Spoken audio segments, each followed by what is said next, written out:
মানবদেহকে বলা হয়েছে পরম আনন্দের আধার। সুফিবাদের গভীর উপলব্ধিতে দেহের শুদ্ধতাই আধ্যাত্মিক শক্তির জাগরণের মূল কেন্দ্র। আজ আমরা আলোচনা করব কিভাবে শরীর সুস্থতা ও ভেতরের প্রাণের স্পন্দনকে কাজে লাগিয়ে সাধক পৌঁছতে পারে পরম ও চরম আনন্দের উপলব্ধিতে, যা সাধারণ ইন্দ্রিয় অনুভূতির অনেক ঊর্ধ্বে। আমাদের আত্মতত্ত্ব ও দেহতত্ত্বের এই চর্চায় আমরা প্রায়ই বাহ্যরূপের পেছনে ছুটে চলছি, কিন্তু প্রকৃতপক্ষে স্রষ্টাকে তো দেহের বাহিরে খুঁজে পাওয়া সম্ভব নয়।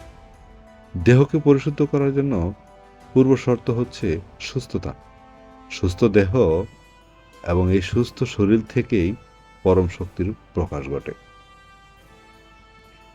পরমানন্দের এই মুহূর্তটিকে সাধক ইন্দ্রিয়ের সুখ হিসেবে দেখে না, বরং একে আধ্যাত্মিক শক্তির ঊর্ধ্বমুখী প্রতীক হিসেবে বিবেচনা করা উচিত।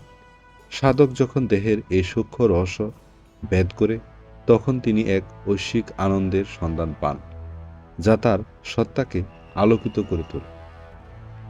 এই ধরনের তথ্যমূলক ভিডিও পেতে আমাদের চ্যানেলটি সাবস্ক্রাইব করুন এবং অচল কথার সঙ্গেই থাকুন।